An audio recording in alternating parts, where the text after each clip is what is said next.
Which They're just gonna. that's the only way you can fix it at this point is to unframe the door, shave the drywall down, and reframe it until it gets so bad that you have to do it again. I mean, that's just a Band-Aid. I mean, you can fix it by fixing the foundation. Yeah, but that's that expensive. is very expensive, and that's also on the landlord. And Yeah. all he has to do is make sure the place is livable. And personally, I'm not too picky, but I do want my doors to function. You know? I like being able to shut my doors and even lock it when I'm live.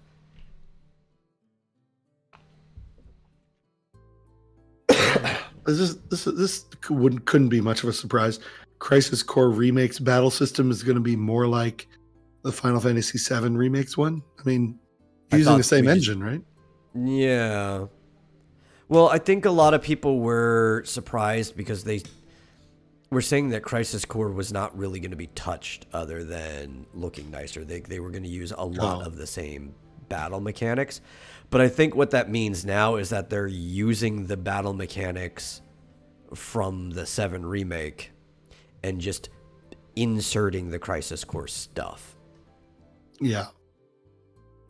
Yeah, they're not taking the Crisis Core kernel and porting it. No. They're starting over with the Final Fantasy VII remake engine. Yeah, and just recreating it.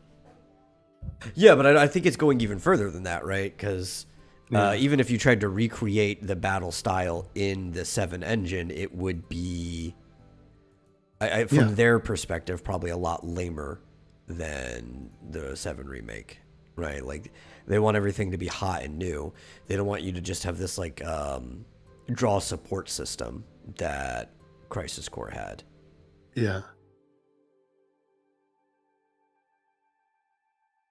But they're basically saying, well, I'm not sure what they're saying. Oh, they're taking out the whole roulette system. Yeah. Or they're not putting it in. So yeah, it's going to be basically the same as the Final Fantasy VII Remake. So welcome to our hell, Crisis Core fan. I think they were already there.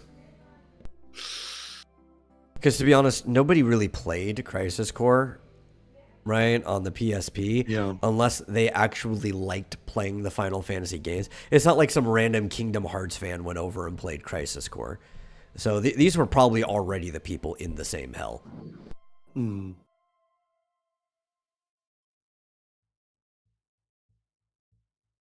Oh, that's a lot of thunder. It sounded like the upstairs neighbor was moving furniture, but no, it's thunder. Yeah. Pardon me if I mute every so often. We have visitors here, probably for like the next few weeks, and everybody's loud. I don't know how much you guys can hear, but if they sound especially loud, I'm just going to mute for a few seconds. I haven't heard anything so far. Just the thunder. Just the thunder. Yeah. Anyway, welcome to the Vomitorium, episode 168. As always, I am your host, The Metal, and joining me is my co-host, Marsupial Gamer. How you doing today? 158. 58. I don't know why I said 60. I'm fine. Yeah. The sad part is I have the stream title right next to me, too. And I still said 68. Like, it's right there in OBS. Yeah. So one thing about the changes, because I was just bitching about Restream changing their OBS integration. But with this change, I actually see what it says on the title of every single place we're streaming to at the same time. Holy cow. Oh, yeah. Did you hear that? Yeah. Jeez. That was close. I might go out. If my power goes out, at least we'll have a warning because I have a UPS. I have a UPS on my computer and I have a UPS on my router over there. So at least I'll have like a 10-minute warning if my power goes out. Yeah. Well, yeah. Because I think that the power going out shouldn't interrupt the feed going in, because I don't think that relies on that at all. So just as long as your router is got power. Yeah. But anyway, my point is, if my power goes out, then I'll know it and I'll be able to say, well, my UPS only lasts about 10 minutes, so I got to go. Yeah. You just hop back on your phone. Oh, yeah, I could do that. Hopefully it won't happen. Yeah. We'll see. But anyway, so yeah, we had an interesting week. Very, very interesting week, especially because we missed Wednesday, so there was a few things we didn't talk about then. But the most interesting thing, period, basically happened between then anyway, so we would have been talking about today. And that was Shinzo Abe, the former prime minister of Japan, there was an attempted assassination. I haven't been keeping up. I think he's still alive, just in critical condition. Or no, he actually passed. Okay. He died. Okay. But there was an assassination, and he was taken out by a homemade shotgun made from basically plumbing supplies that you can pick up at your local Home Depot or whatever they have over there. And the crazy part of that, other than the taking out an official is already crazy. The crazier part is that there were some crazy people in Europe specifically that were trying to use pictures of Hideo Kojima to link to the assassinator. I'm trying to like paint him as a far left extremist because it's pretty easy to find pictures of like Kojima in front of like portraits of Che Guevara and other people because of course he's a guy who makes crazy games about war. He's got all kinds of horrible war-related figures painted in his office because of the type of games that he makes. I definitely wouldn't say that Hideo Kojima is a far left extremist by any degree. Yeah. Extreme, sure, but in different ways. But it's just such a weird mess. And now the team is pushing legal action against basically everybody who put the link together, not just the people who put it up, but like a lot of the news sources that didn't bother to fact check the pictures that they were using. In like Greece, France, Spain, and stuff like that. I think Russia and Turkey also had news doing that. It's I don't, mainstream media like shit everywhere. How do you not fact check whose picture this is? Like his game company is suing people or thinking about suing people? Yes, Kojima Productions. Yeah. Which is fair because Hideo Kojima's likeness is literally what sells their games. Like it's Kojima Productions. Yeah. If you tarnish his image, you are also tarnishing the image of the company. And he is part of the production. So I think they have complete grounds to sue as a production company. Especially because most of the pictures come from the office too. Yeah, it's seems like slander to me. I mean, I would think that they could avoid a lawsuit by being very clear and saying and apologizing and saying this is not him. Yeah, well, I think most of the news outlets could do that. Like, one, making an upfront apology and update, and two, also claiming ignorance. Like, hey, that's on us. We should have looked into it more. We didn't know that wasn't the actual guy. I don't think the people who put it out in the first place, though, can be cleared even with an apology. Right? Because there was, like, actual ill intent behind the initial spread. Was it? Yeah. It was a mistake. There wasn't a mistake. No. Because it looked like the person who started putting it off in the first place, who is a verified user, is an extremist in Europe, like on the other side of the aisle of the people he was trying to pay. There was clear political motive in what he was doing. And like it's easy to find pictures of Hideo Kojima because of the type of work he did. So let's just paint him as this is the guy who did it, you know? Not that he was trying to say it was Kojima. He was just using images of Kojima. Interesting. Now I see, according to PC Gamer, it started on 4chan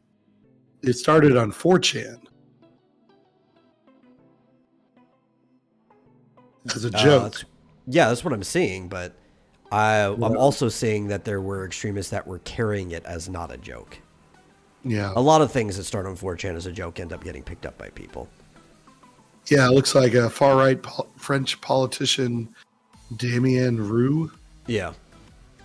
That's what I'm saying. Might have been the first to sort of make it viral, I guess. But I mean, it's 4chan once again. And you can't punish 4chan, right? But you can punish these other officials who are intentionally taking this joke and using it to, push an agenda. Of course, when they say far right and French, I don't know what that means. Yeah, I know, because that could mean a lot of different things. France is probably more politically diverse than the United States is, despite being a very tiny country. But they've kind of been like that. Yeah, always. I guess France is. In the UK, they're definitely not. No, they're very politically homogenous. Like when they say right, like the Tories, they're the right. Oh yeah, but they'd be left by our standards. Right. Yeah, they'd be liberal Democrats in the US.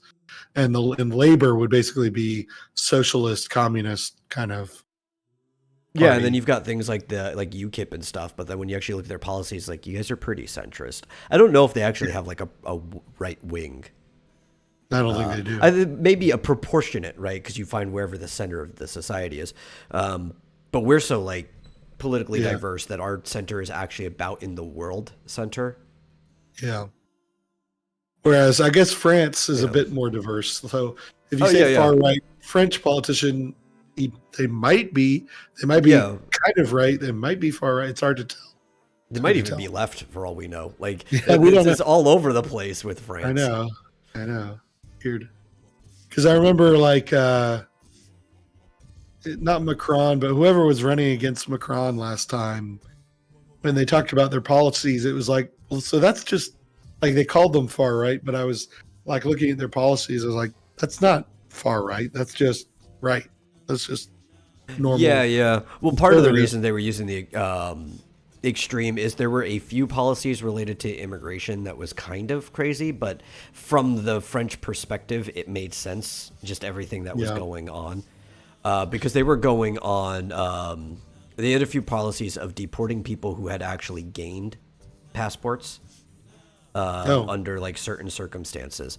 But it's like, yeah, but with all the bombings and stuff like that, if you have a reason to believe that this person might have criminal intent, I don't see why you can't send them back. Like they're not acting like a citizen. But I don't know. That's still kind of extreme, right? Like you usually wouldn't do that to somebody who already has a passport. It was like one Not of if it- 5 policies you might be able to say was extreme out of like the 110 pretty normal policies that the guy had. Yeah. I wouldn't think if you've officially gained citizenship of the country that you're in, Yeah. I don't see how Well, you could that's be another thing. deported. Is I'm not even sure it applied to citizens though, right? The term was passport, but if you also look at what was going on in the EU at the time, you pretty much got an EU passport for getting one in Germany, right? Like people would go to Germany first, get their passport, and then go to other countries. So like honestly, it might have even been a saner policy than it sounds on the face of it, Yeah. given circumstances. I don't know the French politics. I know the Dutch are driving tractors all over the place. Yeah, that's crazy. And then their police Yeah. started shooting at them. I saw that. Yeah. It's only one incident, though. It looked like. I mean, it looked like there was one case. I mean, the tractor was like driving away, Yeah. and then they claimed it was driving towards them, but it wasn't because I saw the video. But it was I'm wondering one what guy. spurred it. What's that? So I'm wondering what initially spurred it, because even like you can't even just drive away. Like maybe he said something and he pissed someone. Like I really don't know, but that It looked seems to kind of me out of like nowhere for the one- Dutch. It looked like one pissed off police officer who just lost his cool, and I don't think he hit anyone. So I think honestly, if that's the only incident, I think it's kind of blown out of proportion. Yeah, 'Cause I think- I was I mean- assuming so. Again, it just seems really Yeah. weird for the Dutch. They're kind of a peaceful people. Yeah. Yeah. I think it was one guy who should probably lose his job and lose his badge or whatever, but I don't think it's police open fired. I think it was one police officer open fire, and he didn't Chad hit anyone. Milton says Kojima's hiding in a cardboard box, all Solid Snake style. Yeah, really.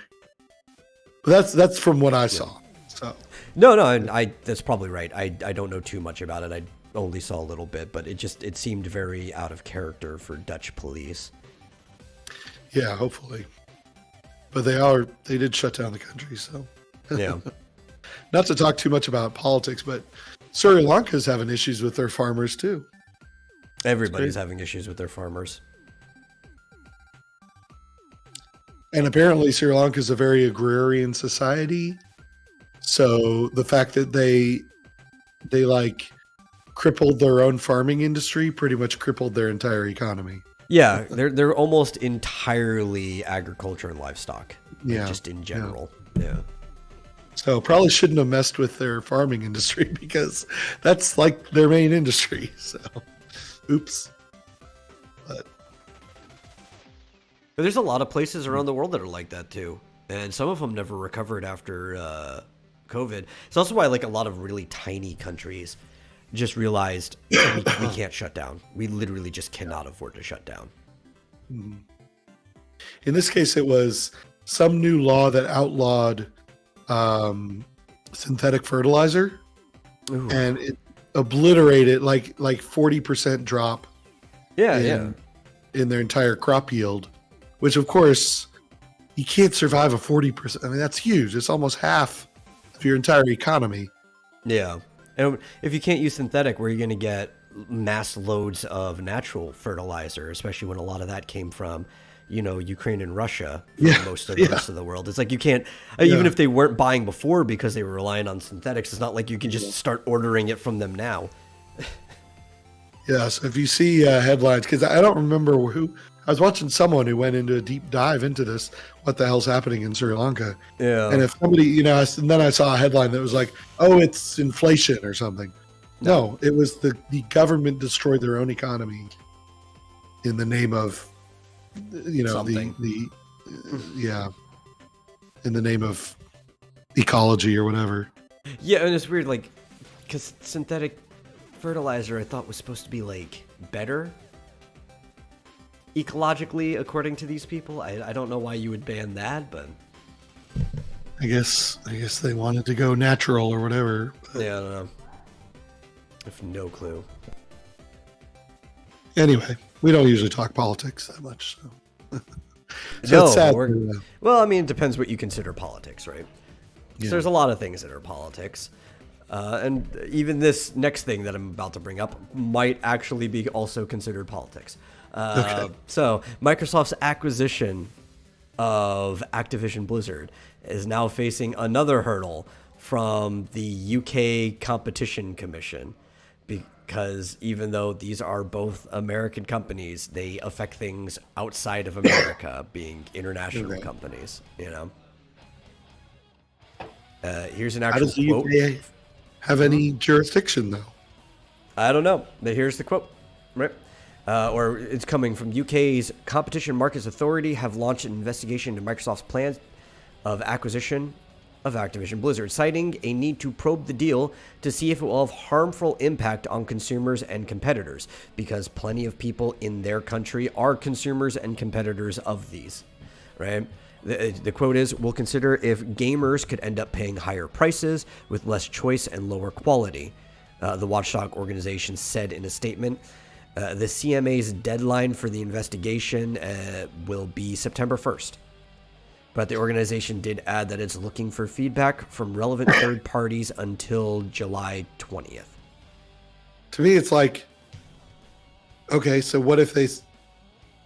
So what? Well, What if they determine it does? Yeah, it's weird. I guess they can sue under FTC regulation. A foreign entity can sue an American company as long as it's in our courts, assuming they didn't violate something in that country. Like, because you could only sue in your home country if something was violated directly in that country. But if they feel that it's violating consumers here and they have a stake in it, they could contact the FTC and hold a commission in the U.S. That is totally legal possibility. Yes. A lot of people are worried about this. I was actually even kind of worried about this. Not like to the point that I even care. But one of my initial things is, I don't know, I just don't feel comfortable with all these giant companies buying all these other companies, like it doesn't sit right with me. But I just don't see any grounds on stopping it, like for any reason. Then, specifically in Activision Blizzard, it might actually improve them as a company. Yeah. Well, I know like Activision back in the day, not Activision, Electronic Arts back in the day really engaged in very shady stuff. Oh, Because I Activision did remember, too. Both of them were doing it. yeah, I mean, like when they were trying to acquire companies, like I don't remember the details, but I remember the story about how they acquired Origin. They like screwed them over in some way. Like they were threatening to get their publisher to drop them and like all this shit to basically force them to sell.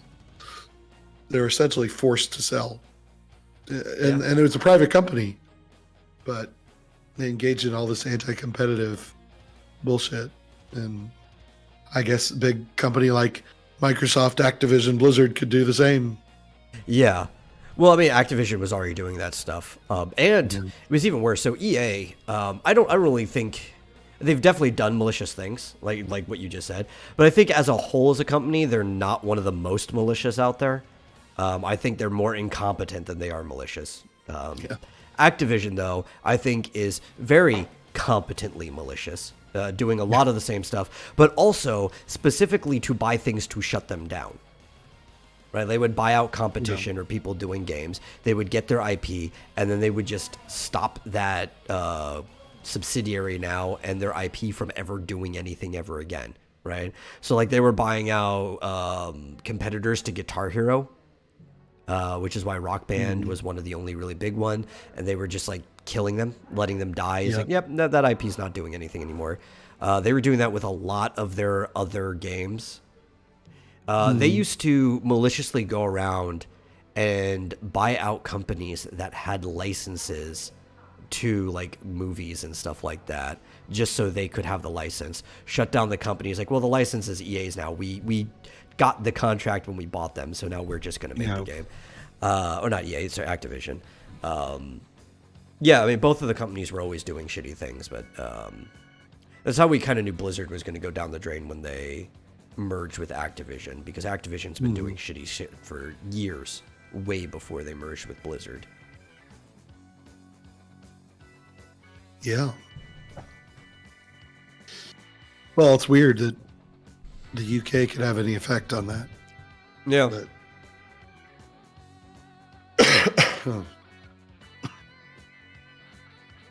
Well, it was... maybe they're even taking advantage of the fact that recently the FTC has stated that it plans to be more aggressive to police similar deals like this, just because of other things that have been going around in the U.S. There's been a lot of big mergers,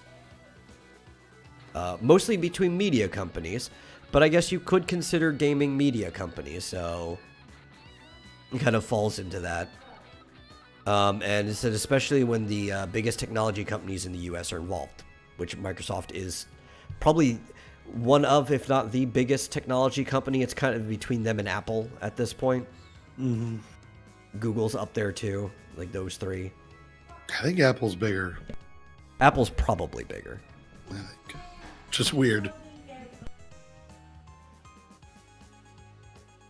Because 20 years ago, that was not... definitely No, it was not the case. Yeah, I felt like there was something else I was going to say about that, but I can't remember offhand.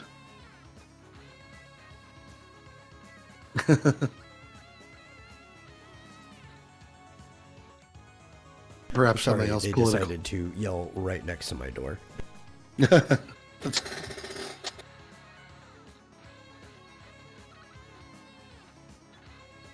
It doesn't help. Well, my position in the house is actually a really bad one, because it's like there's the foyer, right there at the front, and then right past it is the hallway, and I'm in the very first room at the turn of the hallway with the foyer right next to the wall there. So if anybody wants to yell at anybody down the hallway or whatever, they have to stand next to my door. Interesting. Well, in other news, Captain America 4 has a director. I saw that. I'm like, why do I care about Captain America 4? Captain America's not even going to be in it. Well, the big, I know exactly, right? The big news about that is that internet personality, that Star Wars girl, has officially pissed off all of Twitter by replying to Chris Evans saying Steve Rogers is Captain America. Yeah, well, it's true. And this all was she the said. problem with the comics for the longest time, right? Because they tried to do the whole Sam thing in the comics before that. And honestly, it's not even that anybody cares so much that Sam could be Cap. It's that he was already a hero. Like, why are you trying to take the Falcon away from him? Right? It's... I don't know. It's demeaning, right? It's like, oh no, but he really wasn't a hero until he was Captain America. That's kind of how it feels like. Yeah. But we're getting Captain Falcon, I guess. Didn't we already kind of have that, though, with the Falcon and Winter Soldier? Like, wasn't he already taking up the shield and stuff in the middle of that show that nobody watched? Despite actually getting praises of being one of the better ones. Yeah.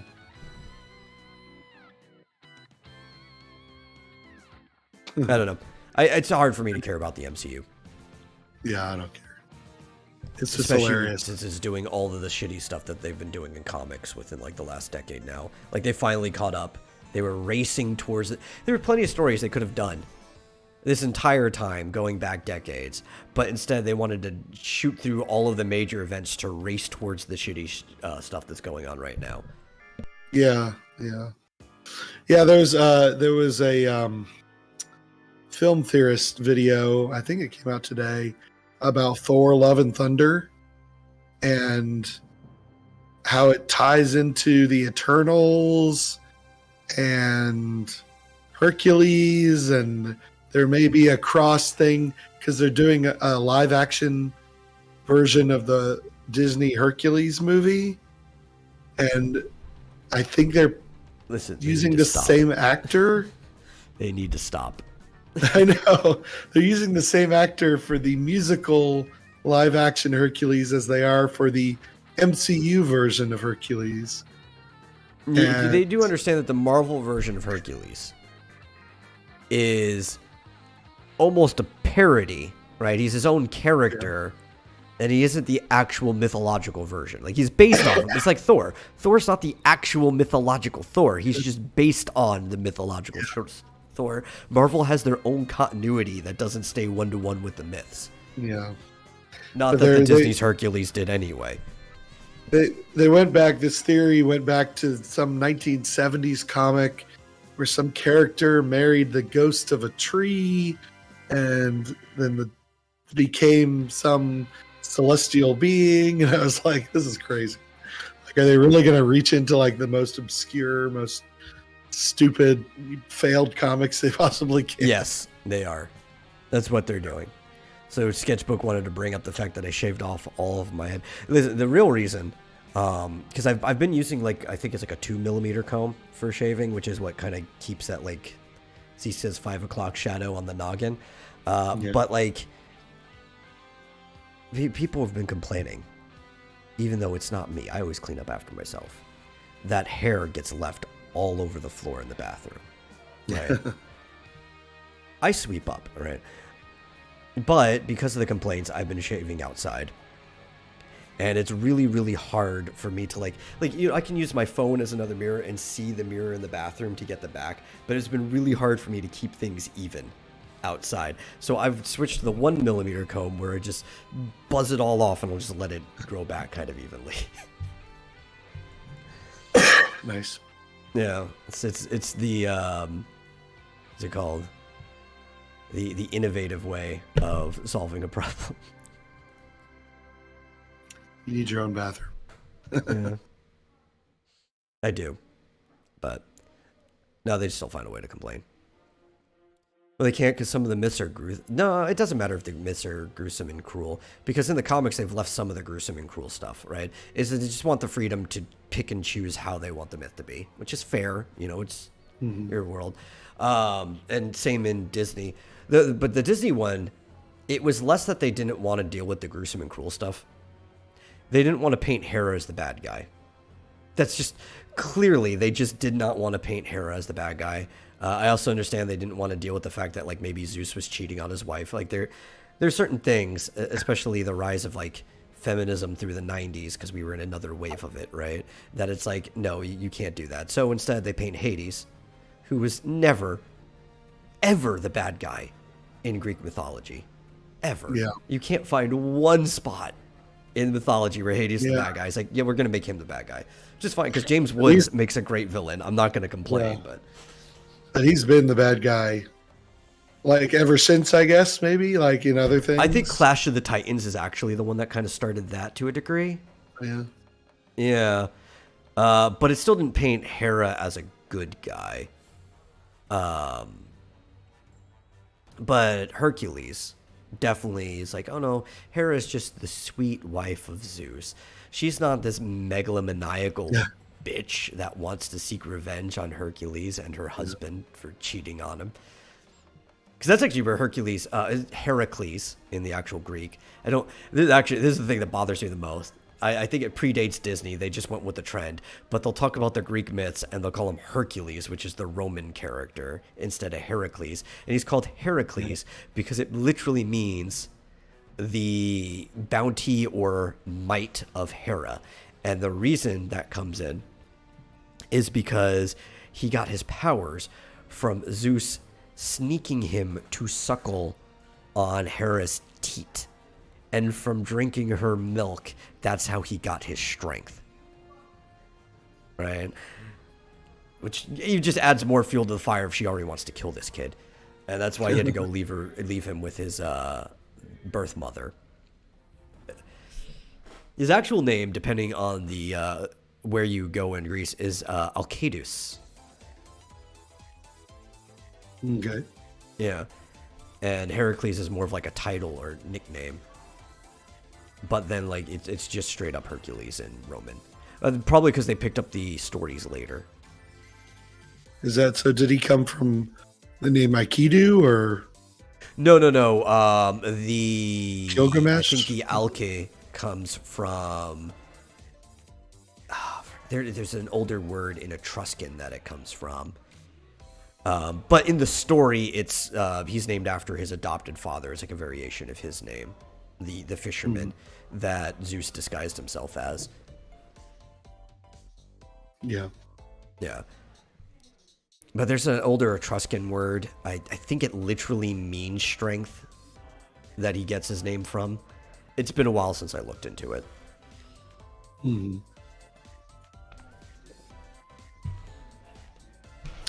Well, I don't know if any of this is actually true or if it's just shit that Matt Pat was making up. Well, I mean, I don't even know if it's shit he's making up. MadPat has a tendency to just steal his stuff straight off of Reddit, so somebody's probably making it up.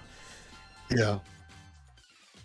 But, the original, Disney, Hercules, and the MCU are both owned by Disney, so you never know. It's going to be trash, I guarantee you. Yeah. Unless somebody's learned their lesson. I don't know, maybe they could, because you could just make it like a superhero movie. It's basically a superhero movie already, the cartoon. But you'd have to, not in like the writing sense, because I don't want like a James Gunn Hercules. That'd be awful. But like if you did it fantastical, like Guardians of the Galaxy, then maybe you could pull it off. But that's the problem. They're trying to make everything too realistic. I don't want grungy realism. I have issues with the plot of Thor Ragnarok, but visually I like Thor Ragnarok. I think that was more of the way to go for a comic book movie. Well, apparently this movie is similar. It's very colorful. Yeah. Bright. I'm not going to see it. But... No. I mean, depending on what I see for previews and reviews, I might see Hercules if it's also colorful and bright and all that stuff. But that's, again, it's all depending on the musical remake. Yeah. Well, Hercules is probably my favorite Disney movie. Yeah. But again, that depends on like what I see from previews and reviews and stuff. Like I'm not running out to see it. It's probably going to be just as bad as Lion King, and if that's the case, it's like, I don't know, maybe I'll pirate it 3 years down the line. Oh yeah, I'll probably watch it sometime in other ways. Yeah. Somehow. Although that's not the case with a lot of Disney properties. I'm never going to watch Falcon and the Winter Soldier. Oh yeah, no. People even tell me, it's like, oh no, trust me. After the first episode, it's pretty good. And I'm like, I don't care. I just don't care. After WandaVision, I just don't. Yeah. I don't care. I liked Loki. I watched Loki. I kind of liked it. Anyway, I'm kind of jealous of people who have watched The Boys on Amazon because it looks like season 4 is really good, but I'm like, I literally have not been able to get through episode 1 of season 1 without turning off out of boredom. I'm like, this is crap. Well, I hate the comic. I think the boys comic is crap, right?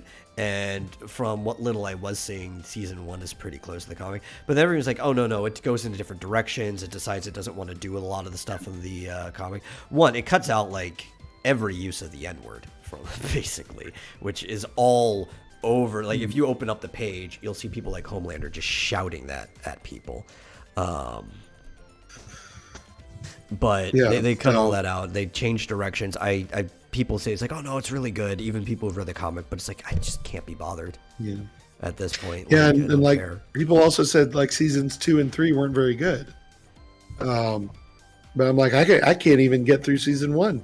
So I'm like, I don't want to like start in the middle, at season 4, even though people keep saying it's so good. But I'm like, I can't. I don't know. Maybe eventually. I just can't find the time to watch 3 whole seasons or 4 whole seasons of a show that I barely care about. So, I guess we'll see. Yeah, I think that's kind of like why I'm fine with a similar show but animated. And I think most animated superhero shows tend to be better than live action ones. But Invincible, well, I'm fine with like watching that. The first season was gripping. It was pretty close to the comic, covering the same like issues and stuff, aside from completely changing everything about Amber, making her a totally unlikable person. But other than that, it's been so close that like knowing things that are going to come into the comic later, it's like, yeah, I'll stick around and watch it.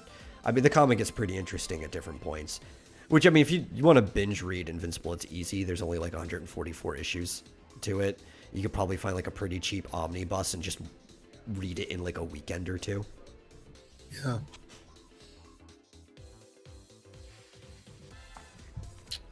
Well, yeah. I don't know. I just can't be bothered with most of these shows. I will say I very much enjoyed season 4 of Stranger Things. Yeah, that's what I've been hearing from a lot of people. I just watch random scenes when I walk into the room on somebody else watching it. That's my entire like vicarious enjoyment of Stranger Things is through other people. And season 3 of Umbrella Academy was good too. But yeah. So anyway. Wait, what's this comment? Oh, yeah. Sketchbook's just saying the show just doesn't get his attention, even though many people recommend it. That's how I am with a lot of stuff, though. Like, it's really, really hard to get me into stuff. And that's probably because I've just seen too much shit. It's like, it's really, really hard. Yeah. Well, did you see what's coming? What's coming? What's coming to Nintendo Switch Online? No. Pokemon Puzzle League. I love Pokemon Puzzle League. It's coming next week.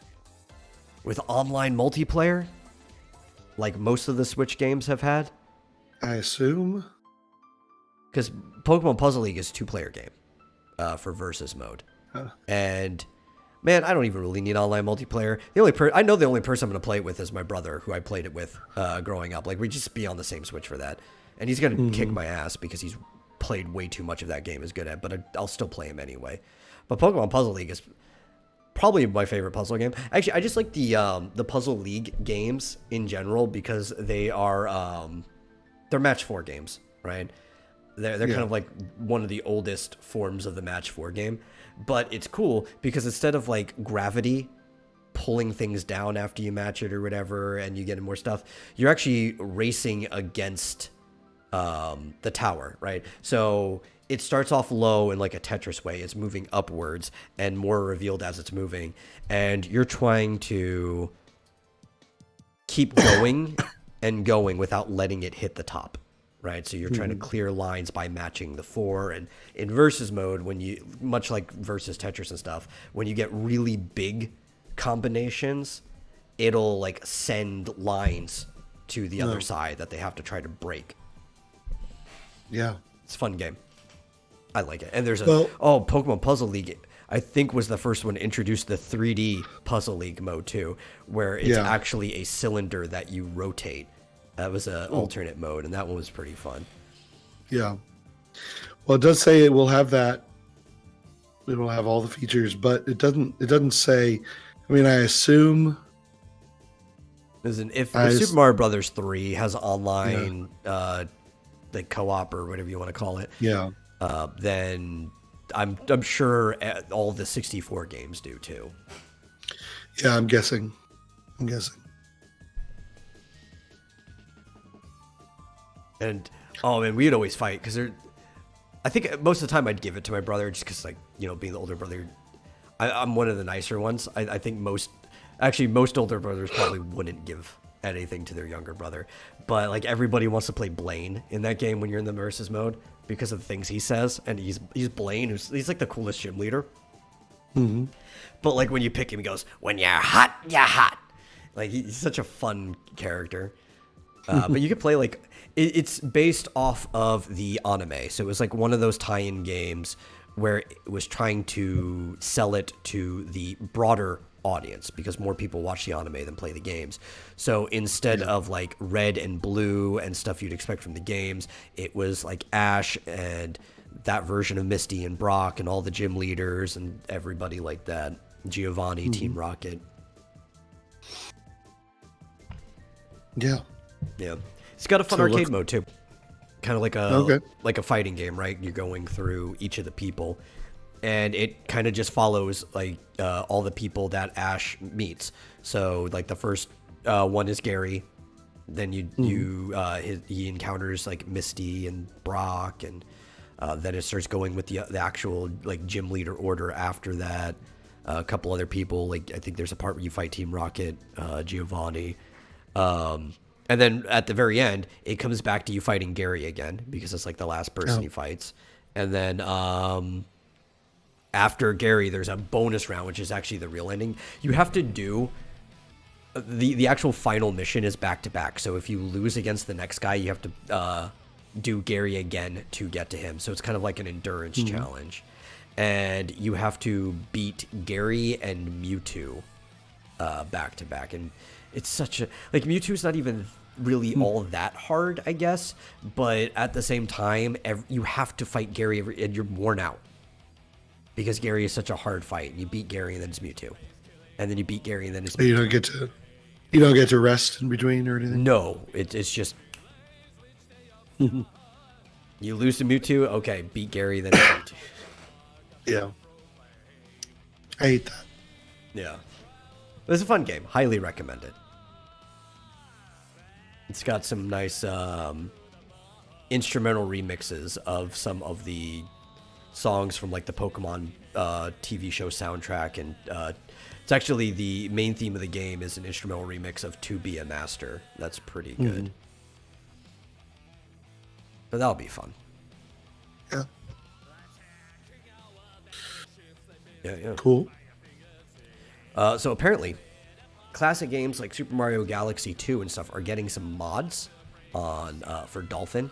So Wii and GameCube games are going to look better than ever thanks to emulator upgrades for Project Dolphin, which I think that's kind of cool. I kind of like the way old games look. Like there's just, I don't know, this nice visceral feeling for how like specifically the GameCube games look more than any other generation. Right. What are they doing to make them look better? So they are. I'm looking for the very specific stuff, but it's just gonna be like a series of graphics mods and stuff. That'll make both Wii U and GameCube games ran in Dolphin better. But it's gonna be like bloom effects. It's going to be like rounding edges and stuff like that. Things that kind of add higher quality to the textures, sort of by blending in and disguising some of the rougher parts of the old games. Which is kind of cool. Like I said, there's like this visceral effect to GameCube games, right? It's not quite like 64 where they had all of these like anti-aliasing like I guess effects and stuff already put over it in the game. Like they almost allowed GameCube games to stay sharp because they're like, no, we can make them rounder now, and we'll use cell shading on half the games and stuff like that. I don't know if I'd want to upgrade them. But I it's cool. thought Dolphin could already do all that. Like, well, I don't know about all that, but at least Yeah. some of it. I know it can upscale. Yeah, it can upscale very well. They must be improving that.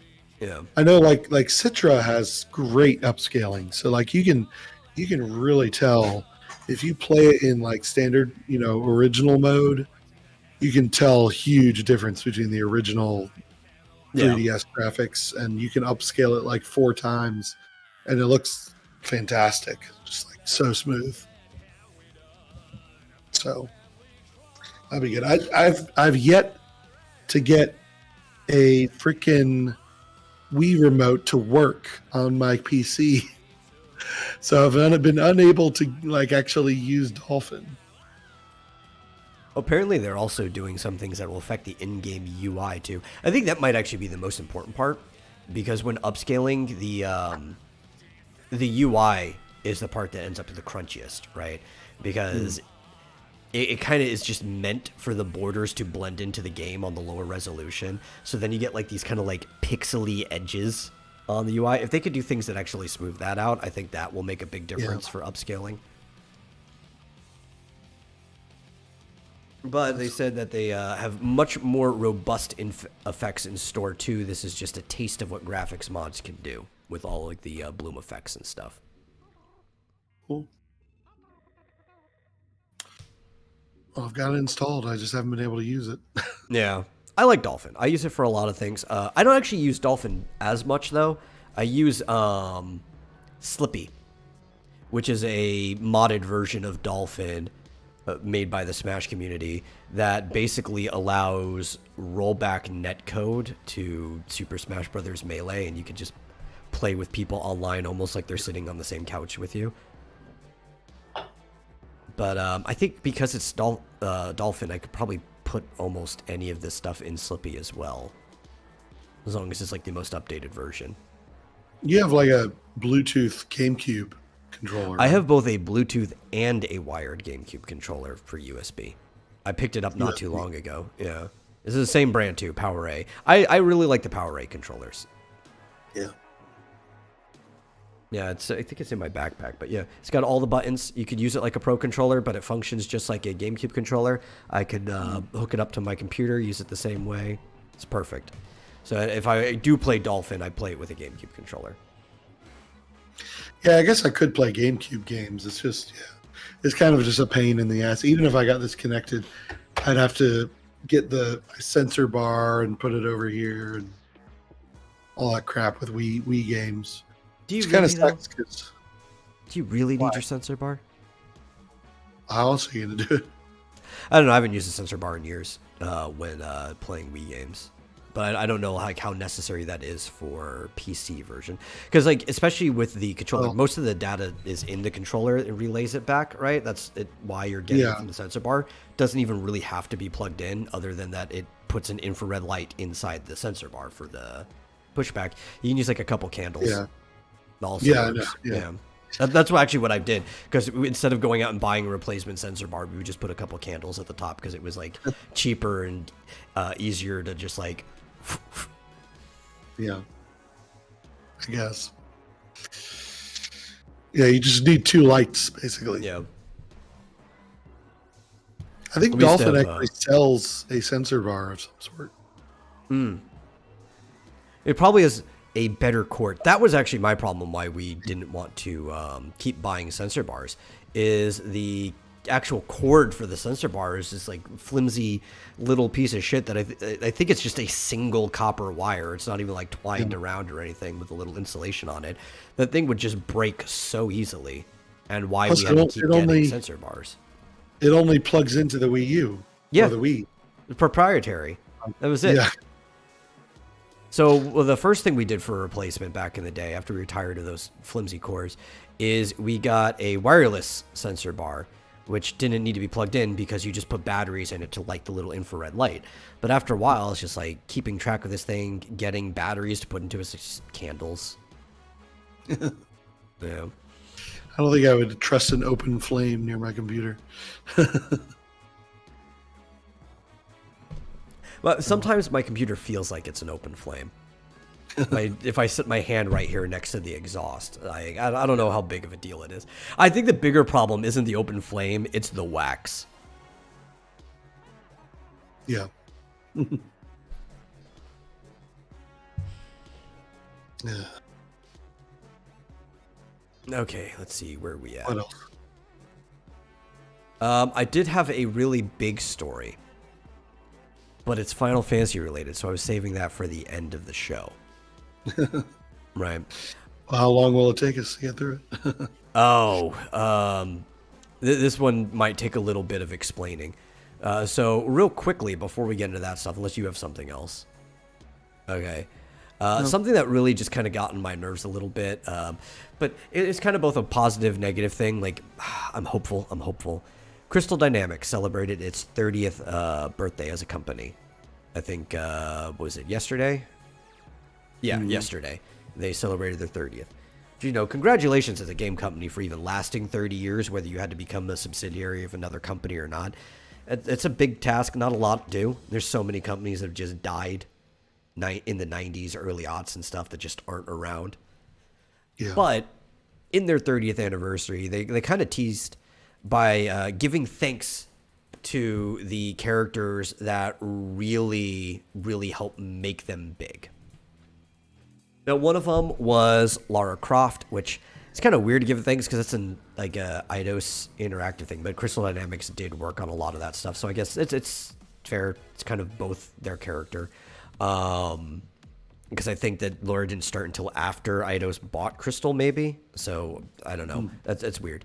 But ones that are definitely in their thing, Gex the Gecko, and Raziel and Kain from the Legacy of Kain, right?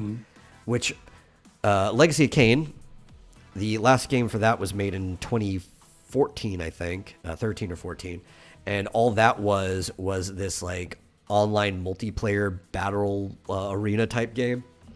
It was really shit and completely ignored the lore of the other games altogether. It was I don't know what they were thinking with that, but they really haven't touched that game series since then.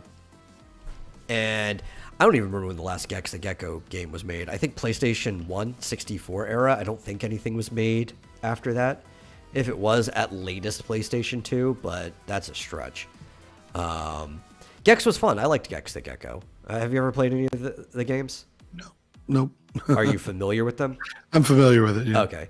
Yeah. But for the audience, if they're not, Gex was basically like just one of those earlier platform mascots that was more of a parody of platform mascots and just media in general. He seemed like he was an MTV character, and he would basically just make fun of everyone. Most of the game was shitty platforming with him throwing out one-liners about how this is worse than the party at Mel Blanc's house and stuff like that, or making fun of just anyone you'd expect to see on like MTV at that time and stuff like that. Not a game that you should let kids play. I think it was rated T. My parents rented it from Blockbuster anyway. Whatever, but they haven't done anything with Gex in forever.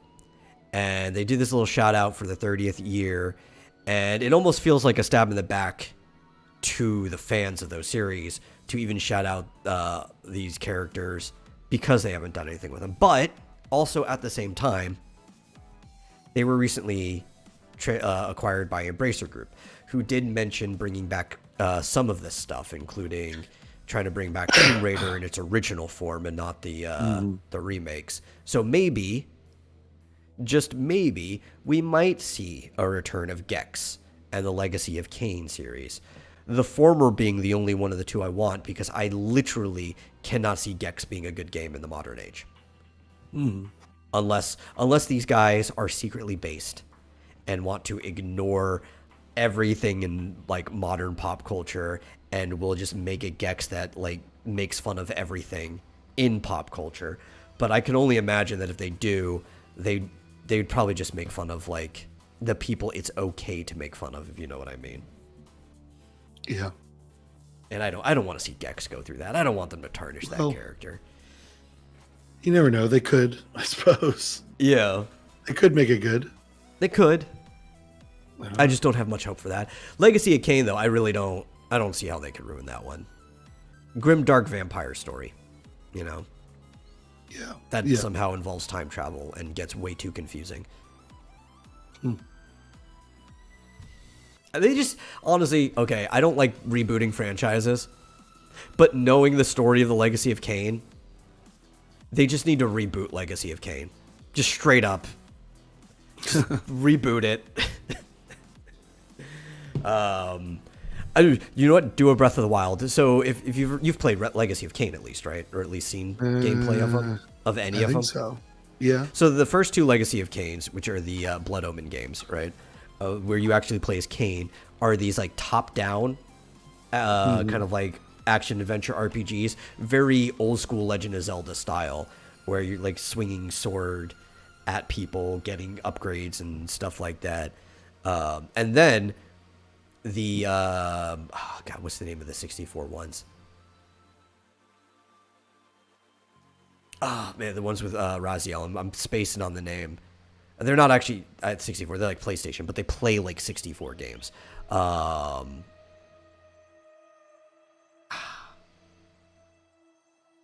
I can't believe I'm spacing on it. But anyway, the ones with Raziel are PlayStation games that play like Zelda 64, basically.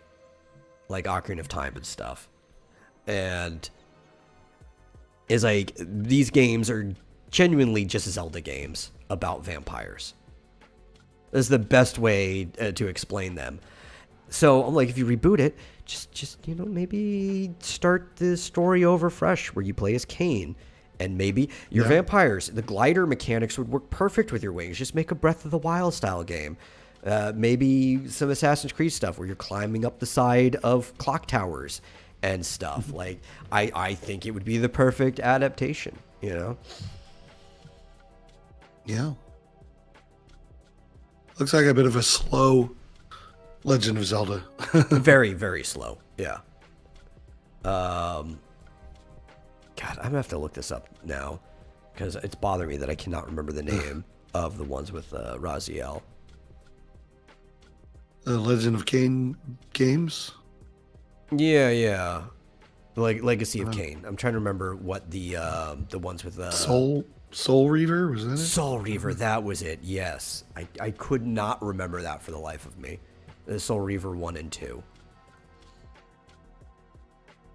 Which Kain was involved in, but you didn't play as him. He was kind of like a weird antagonist and ally, depending on what part of the game you're in.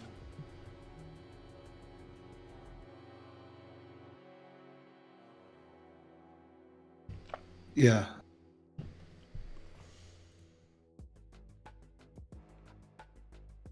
Sorry, I'm checking a text. Oh, okay. I don't want a God of War, Castlevania, Lord of Shadows Legacy of Kain. No, I don't. Honestly.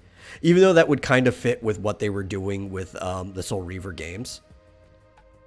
I don't. Because let's even look at it, right? God of War really is just like a Legend of Zelda game. The first one, right? Like, they're taking the idea of Ocarina of Time. They have a lot of the push puzzles and similar things. But then the combat is this like really heavy, combo heavy aerial hack and slash stuff, right? So it's kind of just like taking the idea of Ocarina of Time and pushing it in another direction. So that wouldn't necessarily be a bad idea for Legacy of Kain. But I'm like, no, scrap it. Just go modern. And take like a Breath of the Wild style thing. Bring puzzles though. I'd rather you keep dungeons and stuff like that, because that was actually even my biggest complaint about Breath of the Wild, was the awful lack of dungeons in that game. And power-ups. I like power-ups. Power-ups are cool. Keep power-ups. You know what? Screw it. Do both. Make a God of War, Castlevania, Lord of Shadows style game that also functions like Breath of the Wild. Why not both? Let's just somehow mash these mechanics together. I'm sure there's a way to make that work. Why? Do these things have to be mutually exclusive? you can have heavy hack and slash aerial combat while also climbing up towers and gliding down to people and having a mostly open world exploring game. Like, what am I saying? The more the merrier. And also put more work on these people's hands because they haven't made a Legacy of Kain game in forever, so they deserve it. Though I guess the more higher the expectations, the more work, just the more likely they are to disappoint. So it's a double-edged sword there. Yeah. Make something simpler. Let's fuck it. Just go back. Just make the original top down. Can't fuck that up. Swing sword.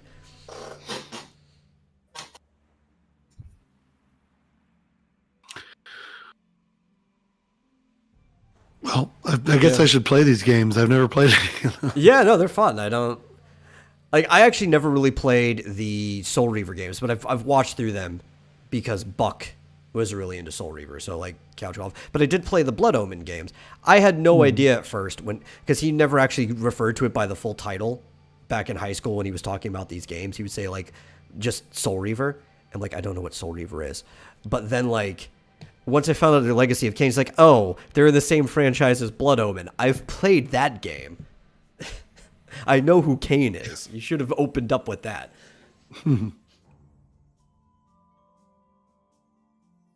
Yeah. But they're fun games. You'd probably like them. Cool. Because you like Zelda games. It looks neat. It kind of reminds me of Diablo. Yeah, the first one definitely has very, very Diablo vibes to it. Yeah. Yeah. But don't let me down, Crystal Dynamics. Right. Don't make this little cheap PNG that you put up with your anniversary a stab in the back. Just make something cool. Yeah. Okay, I have nothing else other than the crazy Final Fantasy thing. So I'm giving you one last chance to interject anything else. I know I'm looking around, but not a whole lot happened other than the assassination of. Yeah, there was like a few really former big Prime things Minister that happened. Yeah, but not like a lot of small filler stuff. There's not much else to talk about other than, there's a new Super Bowser Lego Mario set. I saw that. I don't know. I feel like all these Lego Mario sets are just like a ripoff. Like I've looked at a lot of them. They're way too overpriced for what you get because you don't get shit. It doesn't look like Lego.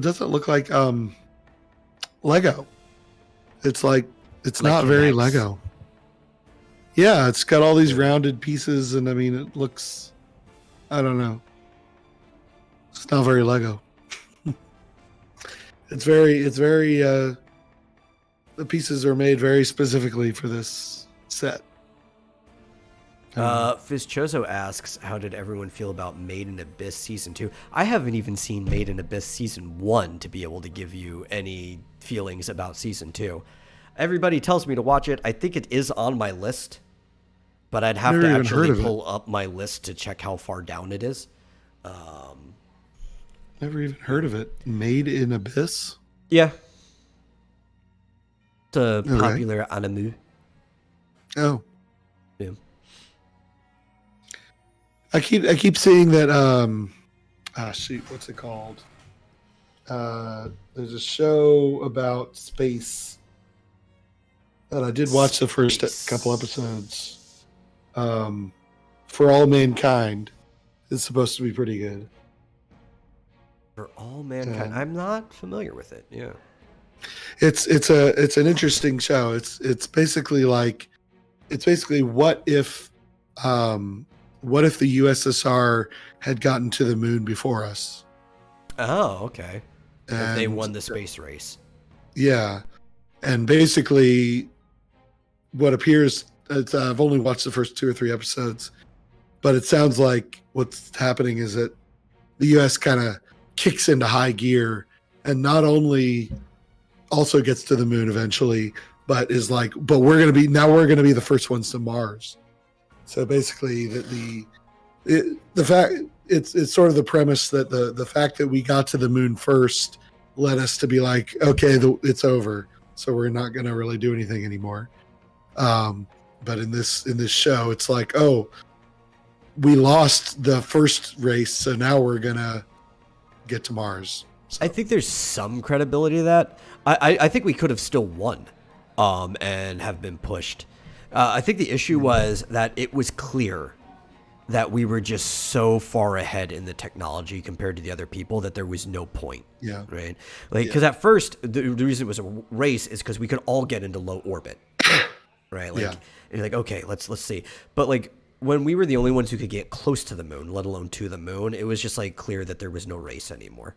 And if, like, say the Russians or even somebody else had gotten even remotely close, then we'd be like, okay, let's keep pushing. Yeah.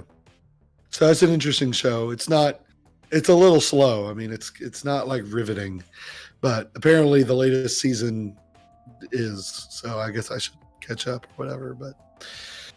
And it's on Apple. It's Apple TV Plus or whatever it's called. So, yeah, a little bit harder for some people to watch. Still waiting on Ted Lasso next season. Yeah, I know you like Ted Lasso. Yeah, but apparently next season is going to be the last season. So. Yeah. Well, it was a question. Talk about it. If you're always looking for something to watch, do you have Hulu? No. Damn, I was going to tell you to watch Only Murders in This Building, but if you don't have Hulu, there's no point. Sorry. Yeah. Oh, did you see what came on Switch last week? What's it called? The All Your Base Are Belong to Us. Zero Wing. Oh, yeah. Zero Wing is now on famous Switch. meme. Yeah. So you can watch somebody set us up the bomb. Made in Abyss is absolutely amazing. I don't know about that. I don't know about absolutes. But I do believe you when you say it's currently your favorite anime series. But it makes me think that you haven't watched Bastard, so... Because I don't know how anything could be anybody's favorite anime series currently running if they haven't seen Bastard. Or if they have seen Bastard, actually. Well, I don't know what else. Oh, yeah, I the mean, Logan Paul Pikachu card NFT. Logan Paul doesn't need the attention. Just in general.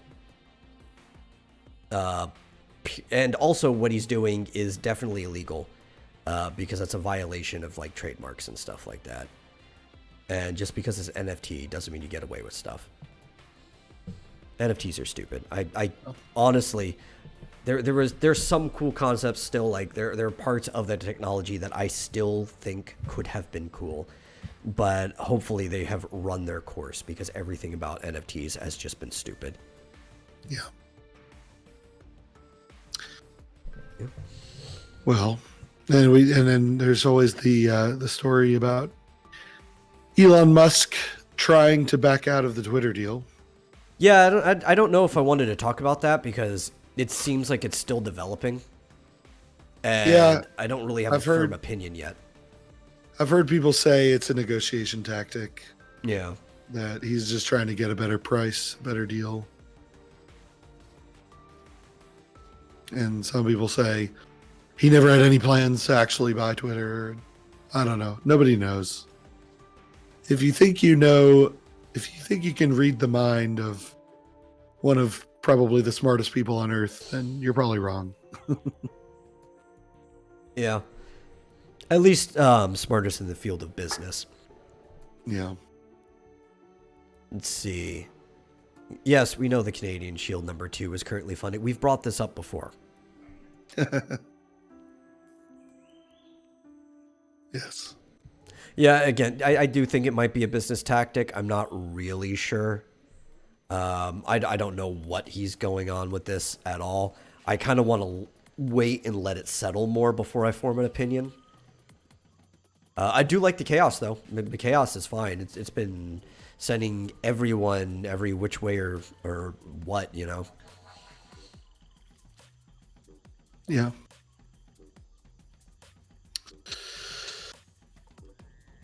I guess we'll see. There's nothing to do but wait and see. Yep. It's been interesting to see Twitter like freak out in various different ways. Oh yeah, Like yeah. suddenly all these people's accounts got reinstated, but then they're still banning people for random stupid shit. I don't know.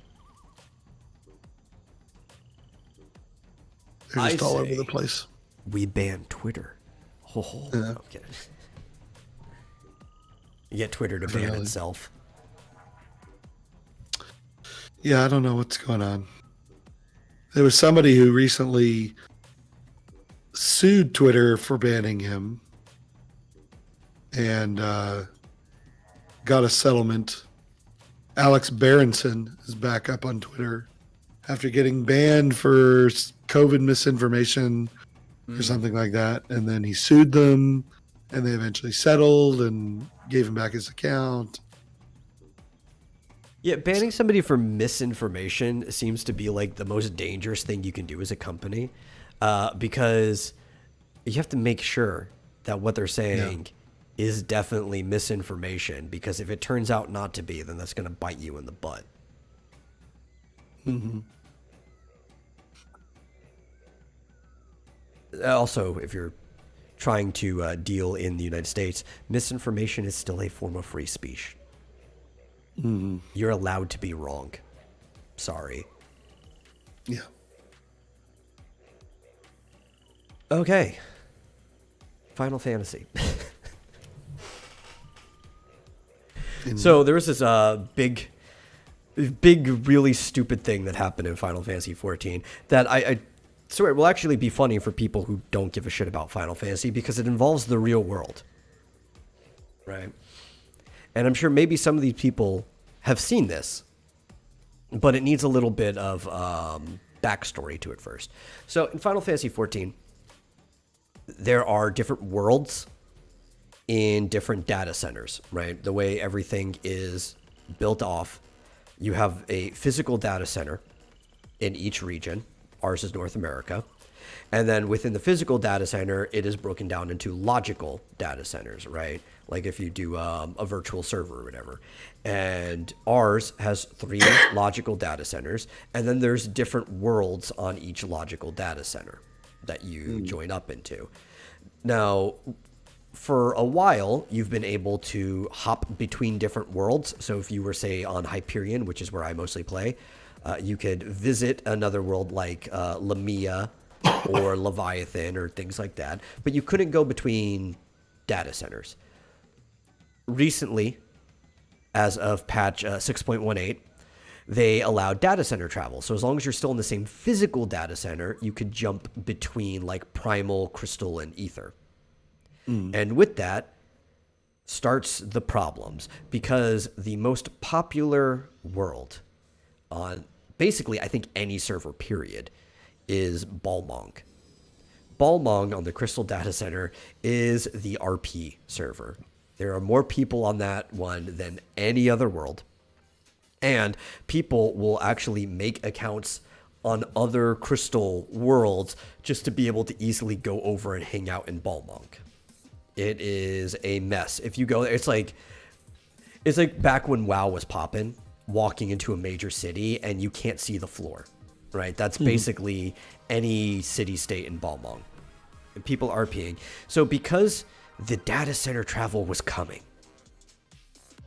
this one free company, who I've seen their ads for their parties and stuff in the party finder before when I'm playing on my Crystal character, they literally put up an ad for the game in the real world.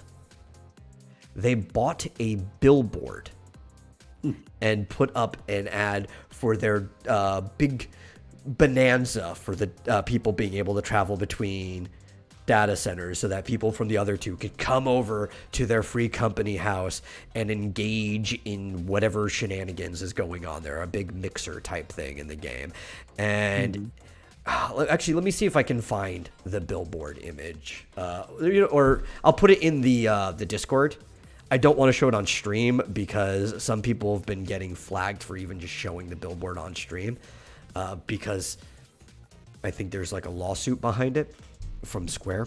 But let's see if I can find the Fantasy 14 Lawsuit billboard. about the billboard? Yeah, because it's like violating the TOS and stuff like that. It's an advertised RP. Like it's not even for the game. But it's also advertising the game technically, because if you don't play it, you'd have to sign up for the game to be able to get in. So there's all kinds of like TOS problems with that. I believe the 2 people involved with making the billboard, which one of them happens to be like the leader of the free company, have been banned from the game. One of them permanently. I don't know how long the ban is for the other person. But the party still went on without them because somebody else became the leader of the free company. The house is already there, and even more problems came after that. But let me see if I can find the billboard to put. I wonder if it's because, this. like, if they put Final Fantasy on the billboard, that might be an issue with IP. Yes, the Final Fantasy is on the billboard. See if I can find a really good picture of it. I mean, it seems like free advertisement, but copy image. Let's go in here. I'll put it in the live stream chat so that people who watch the replay. I think you can click on links of images. I'm not sure, but if not, whatever. You can still just see it. Where'd you put it? In the Discord under the live stream chat. But you can see Final Fantasy 14 Online is in the corner. Square Enix, all rights reserved and stuff like that. But you can also see the Rain nightclub logo. They've got people in beachwear on it, the DJ, all kinds of like streaming stuff. And I don't know. It's a very, very sketchy thing. They have their Discord also advertised on it. I can't believe people spent money on this more than anything. Rain nightclub? Yeah. That was the thing I recognized. Like, oh, I've seen ads for the Rain nightclub in the Party Finder before. Do you want me to display it on my screen? No, I put it in there because some people have been getting hit for putting it. And it's probably something that you can appeal for. Yeah. I don't know why. That's weird. So I'm just taking the precaution. Yeah. And that's why I put it in the Discord for people to see. But it's crazy that anybody would do this. Mm-hmm. And then it's gotten worse. There's the link. Yeah. Is that? Okay.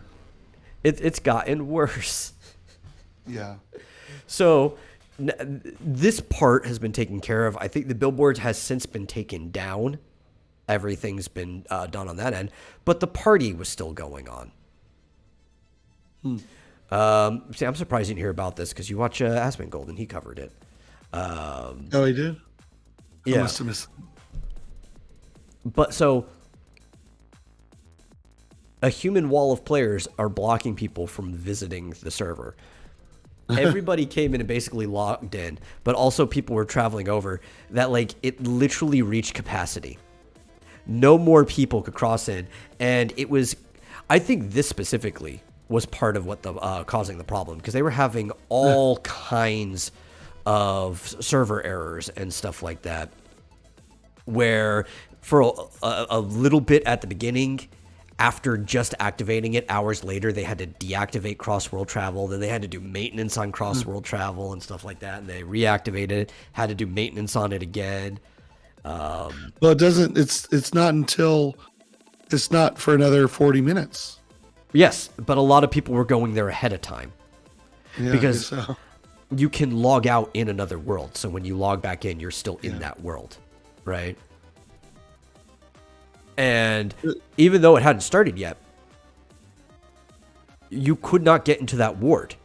Because you also, when you log out in a ward, you log back in where you logged out.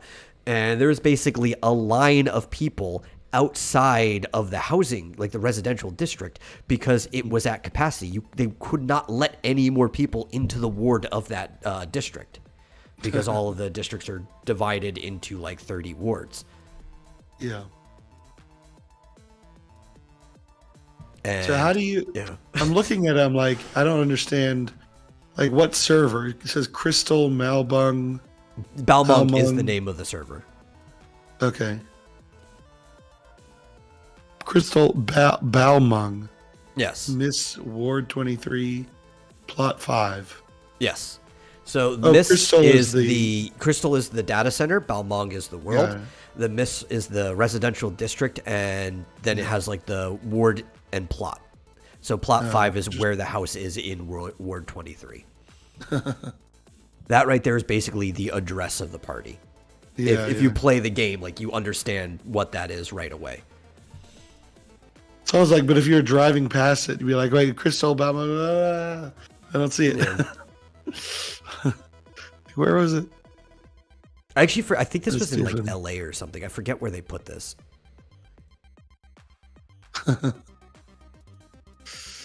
But it's probably in a place where there's heavy traffic. So when you see it, you probably have plenty of time to soak it in. That everybody wants their billboard in heavy traffic, but that would mean it'd be even more expensive if that's the case. So, the organizers of this got banned for this? Yes.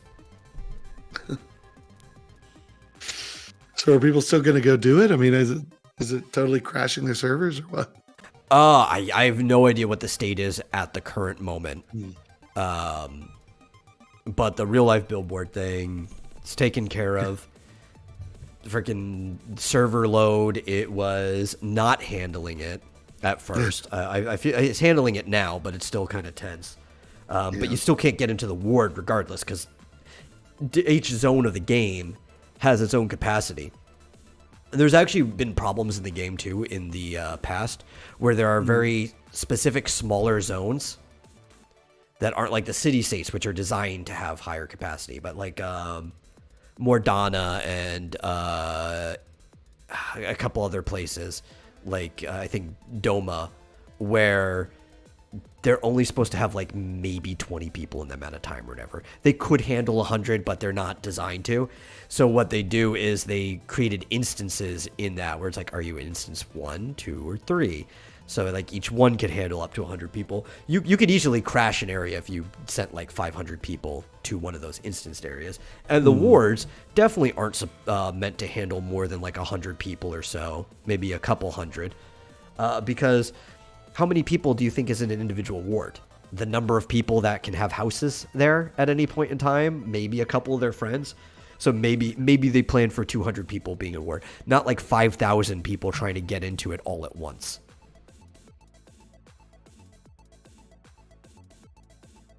Interesting. Yeah. So are you gonna try to get in? Hell no. I've got dailies to do. Priorities, man. Plus, I don't really RP anyway. Like, the extent of me RPing in Final Fantasy is like immersing in the character I'm playing. Like, I have my character and I understand like this is how my character would operate. That is the extent. I don't run around. I don't talk to people in character or anything. I might flex on them with the emote, but like I don't do any of that shit. That is not why I am playing the MMO. Yeah. Well, I'm surprised. Let me see. I'm surprised I didn't see anything about this. Is it a situation? It says Asmongold. He has a video called A Situation.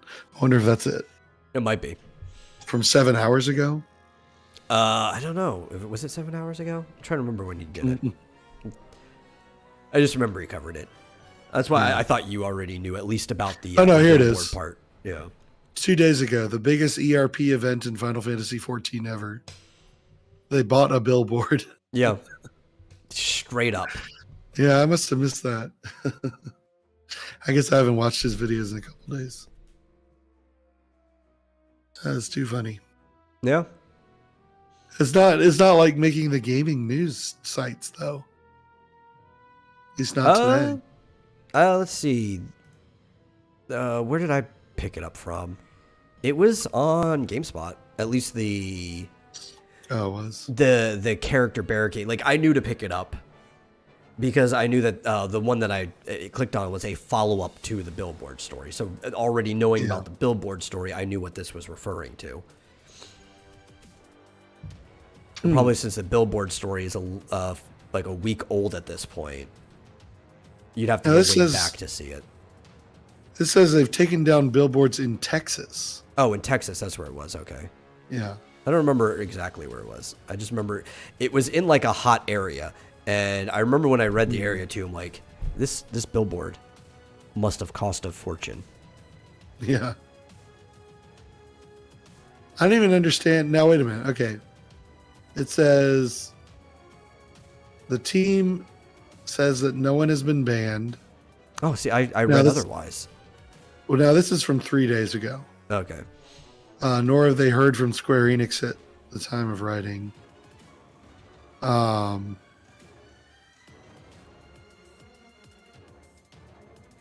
don't even understand. They got backlash. Oh, the wider actually, I remember even community? one of the reasons why they got banned, or one of the members got banned. Uh, When you look at the billboard, like the screenshots in it, it even is obvious, especially to the devs, that they obviously used modding tools for like G-posing and the outfits and stuff they're wearing that broke terms of service as well. outfits on the billboards? Yeah, well, because it was on the characters, and those are G-pose shots that Yeah. were taken in-game. Yeah, but I mean, they could have just photoshopped that. There was enough evidence for them. Yeah. And there's one rule about modding in Final Fantasy. It's a Fight Club rule. You don't talk about modding in Final Fantasy.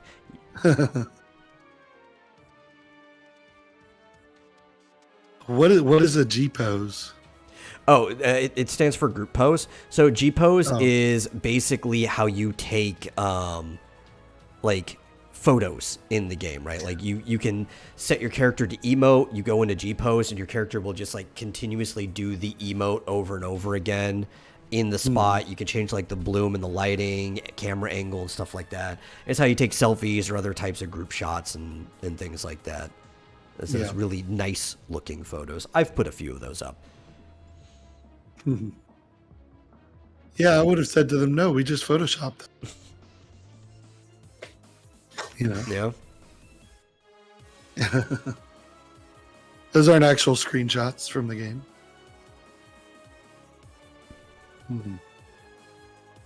No, they're saying, I guess Square Enix says they have a problem with it because it's ERP is supposed to be private and consenting, Yes.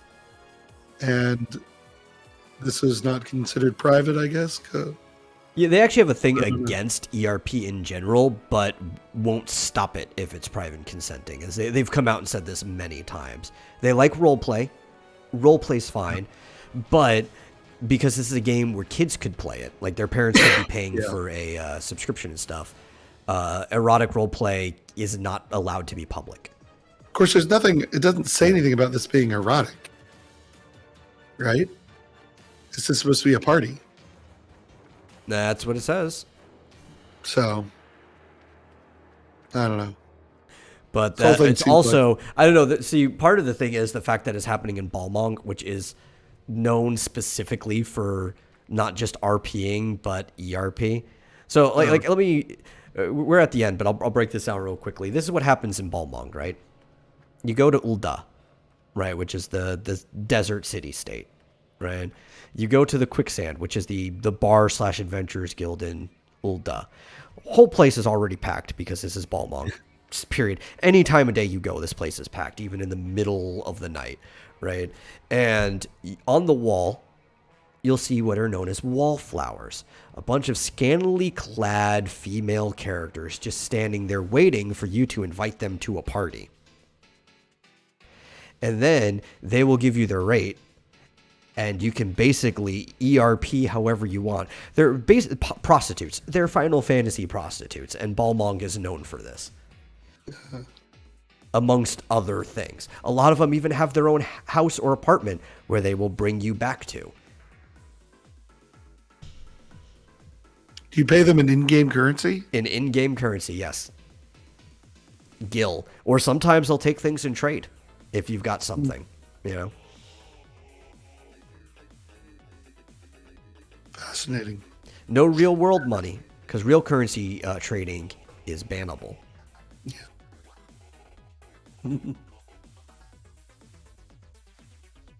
So then what happens in the party? I Play don't know. Parcheesi? I guess we'll figure out what happens in the party. I'm sure some people, like looking at the billboard, there were 3 different people, including a DJ that had Twitch underneath there. So there's probably going to be multiple streams, including people who are attending the party. I'm sure we'll find out exactly what happens. Yeah, DJ Potato,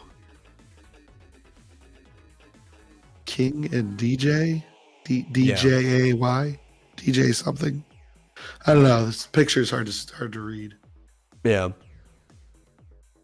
All right. Well, have fun out there, Final Fantasy. I'm not going. Fuck that. Have fun, everyone else at Raid Nightclub. I guess you could go to the Discord, which is very easy to see. And Yeah. find out more. So, Yeah. enjoy. Anyway, It's starting in 30 minutes. It is starting in 30 minutes. Oof. But thank you all for watching. If you enjoyed the show, please share it with somebody else who might enjoy it. If you really enjoy the show, consider giving a donation to streamlabs.com/Vomitorium live. Really helps us out with our monthly hosting fees. And we'll see you guys in the next episode. Bye-bye.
ya. My visit to your planet will be such a thrill.